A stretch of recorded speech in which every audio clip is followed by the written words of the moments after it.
just when you thought it was safe to go outside. No, no, no, no, that's not that. That's not. Just when you thought you couldn't get any more possible review, here it is, just pouring over you in chapter 23. You're going to get so much electron movement, so much review of resonance, you're not going to know what to do with yourself. So let's get started. Moving right along, chapter 23 is strictly a continuation of chapter 22, where we're looking at electrophilic aromatic substitution in kind of gory depth. And the focus of this mini lecture is looking at that which we have ignored up to this point, and that is regiochemistry. So let's get started. Electrophilic aromatic substitution. Chapter 23 is all about the 3 R's. Regiochemistry, that's to this mini lecture, reactivity, and, like I said, lots of review.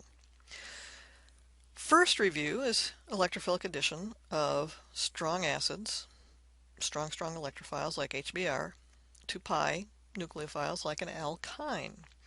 Way back when we first started looking at these kinds of reactions, we had to think about, well, if my HBr adds twice, will I get the 3,4-dibromo hexane, whatever it is? Or will I get the 3,3 hexane? And it turns out that we learned that, of course, it's the 3,3. Both bromines end up on the same carbon. Not intuitively obvious. We had to figure out why. And the answer, of course, was because of carbocation stability. That once we've added one equivalent of HBr and have to think about the next step in the mechanism, well, pi electron nucleophile reacts with the strong acid electrophile HBr to give you either that carbocation or this carbocation. Which one? Well, when you're first doing this, how do you know? But what you can do is look at your product. Here's my product. It makes perfect sense that that must have come from this. That's the only thing that makes sense. Br minus attacks that carbocation to give me my product. But why? So that pretty much implies that, yep, this must be the more stable carbocation, and as you recall, our rationale for that being the more stable carbocation was that the lone pair on bromine can delocalize the positive charge on that carbon by pushing its electron pair into the empty p orbital of that sp2 hybridized carbocation carbon and give you a more stable delocalized carbocation whose real nature is a hybrid of these two resonance contributors. So, the more stable carbocation is always formed. You just have to look at your carbocations and figure out, which one's the most stable. So we'll be doing a lot of that in this mini lecture, especially in regard to electrophilic aromatic substitution. So now we're starting to see substituents on our aromatic rings. And if you look at our particular molecule here, this is anisole, and that is a trivial name that you should know for this aromatic compound. Anisole has 3 different possible products, or disubstituted products, based on its symmetry. It could have the ortho, meta, or nitro substituted anisole. Ortho, meta, or nitro, what am I talking about? Ortho, meta, or para nitroanisole. That sounds better. Okay, now, which one is formed? Well, first question is, how are we even going to know? If I'm running this reaction, first person on this planet to do it, how am I going to know if I got 1 product, 2 products, or 3 products? Well, I'm going to always kind of try and help you review chapter 1 and 2 and 3 stuff as well, and that's all about physical properties. Would these 3 have the same physical properties? Would these 3 have the same polarity? And no, they definitely would not have the same physical properties or polarity. So you might see 3 peaks on a GC, or only one if you're talking about getting only one product. So I don't think you would really be able to tell which ones you got by NMR, at least not very easily, because the integrations for the aromatic hydrogens are all going to be the same. Four hydrogens in the aromatic region for all of them. And the methoxy hydrogens, geez, they're going to be pretty much exactly the same place no matter what. What would actually be a lot more useful in determining which one you had is IR. And I would refer you to your lab textbook for that, because you can look at the position of the out-of-plane bends in IR, and it's very diagnostic for ortho versus meta versus para. All right, so moving on. Turns out we don't get any of the meta. Why not? Well, carbocation stability, of course. So let's look at it. We're going to add to our aromatic ring this electrophile, which of course we saw it's how that's formed in the previous chapter. And let's just take some pi electrons and pop out here and react with that electrophile. That gives us this intermediate. Now, I mean, obviously I could have gotten this intermediate as well, right? I didn't have to give that intermediate. Let's put the positive charge here and the nitro group here. All right. So why am I showing that one? All right, well, in parallel to what we showed you on the previous few slides, this is the one that has the carbocation on the same carbon bearing the oxygen. So that means resonance stabilization gives me this delocalized carbocation, and that's a good thing. That, even though we think oxygen doesn't want to have a positive charge, well, that's okay. We've seen oxygen have a positive charge quite a bit. Look at the hydronium ion. Everybody has 8 electrons, so that's a good thing. So by putting the nitro group ortho to this electron donating substituent, I've made a dang stable carbocation. Well, what about, let's look at para substitution. Now it's the positive charge is not directly on the oxygen. I just took this and went out and grabbed my NO. So here's my carbocation intermediate. What's so special about that? Well, again, we can see that I can delocalize it to get the positive charge right here on that carbon, and in so doing, I've got that extra stabilized, resonance delocalized carbocation. Fine. Ortho, para. They're both stabilized by the lone pair on the oxygen. That means, and you will see this to be true, I will always have a mixture of ortho and para isomers when I'm looking at these kinds of reactions in electrophilic aromatic substitution. So what about meta? Well, meta, can't I do the same thing?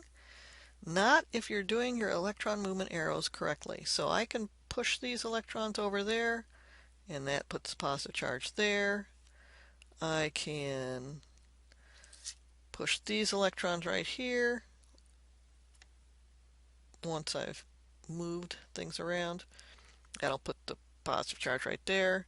But there's no way, no how you can legitimately move electron movement arrows to delocalize that positive charge onto that carbon. And if I can't do that, then I can't do this. So meta is a no-go. It can't achieve that extra stable delocalized resonance contributor where the positive charge is on the carbon bearing the oxygen and its lone pair. That's the secret. Well, we're going to get to this question in just a bit. What we're doing here is just showing you a summary of what I was beginning to explain in the previous slide. That is, for a monosubstituted aromatic ring, to which you're undergoing electrophilic aromatic substitution, there's really only two kinds of directors. And by directors, I just mean this thing is going to direct where the electrophile goes. There's ortho-para-directors and there's meta-directors. So, ortho-para-directors, two examples here. One we just saw, anisole. When I add bromine, carry out electrophilic aromatic substitution with bromine to brominate my anisole, I get a mixture of the ortho and para. When I take toluene and nitrate it, I get a mixture of the ortho and para. Before we go into any more detail, I'm going to ask you another Chapter 1, 2, 3 lab type question. Okay, now we know they're going to show up with different physical properties, different TLCRFs, different places on the GC, different IRs. How could you separate these? What would you do if you carried out this reaction? What kind of techniques would you use to separate orthobromoanisole from parabromoanisole? So think on those things. Good review. Meanwhile, why are these ortho-para-directors? Well, because they're electron donating substituents. So we already saw with anisole, of course, that it's because of the lone pair that the extra carbocation stability is gained. But what about methyl? I mean, a methyl group doesn't have any lone pair there. But recall that we've long said that a tertiary carbocation is more stable than a secondary carbocation, which is more stable than a primary carbocation, because we say alkyl groups are electron releasing. So any alkyl substituent is going to be an ortho-para-director. Meta-directors? Well, they're just the opposite. What do these two substituents, the nitrile and the nitro group, what do they have in common? Well, they're electron withdrawing. And if you think about the Lewis structures, you'll see why that is so. If I take my nitrile, I can draw a quite reasonable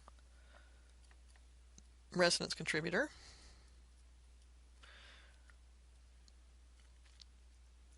Not that one.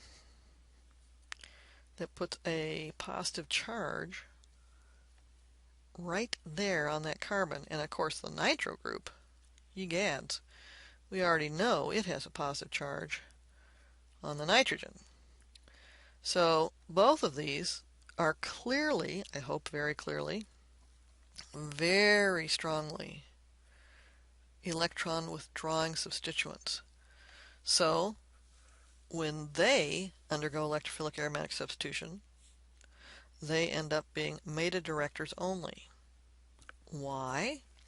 Well, like I said, it's kind of the opposite of what you would see in the previous examples. I do not want to see a positive charge ever show up right there on that carbon, because that would be highly destabilizing. So if, for example, I take my pi electrons and add my Br plus, I'll add my NO2 plus just to be consistent here.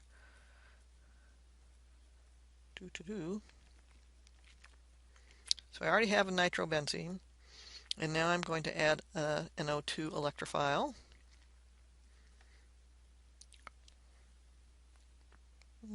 Yeah, it's okay. Okay.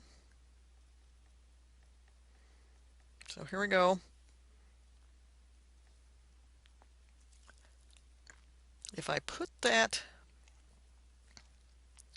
nitro group in the ortho position,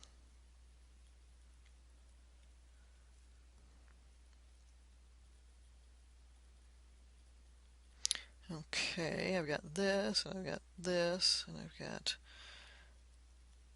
positive charge there. No problem. Doesn't look like a problem to me. But now if we do some delocalization, in fact, I'll do 2 in one swell foop. I have done exactly what I did not want to do. And that is, I put a significant amount of partial positive charge on the same carbon adjacent to the nitrogen bearing a positive charge. This is really bad. Very, very unstable. So the only way I can avoid doing that is by putting my incoming electrophile in the meta position.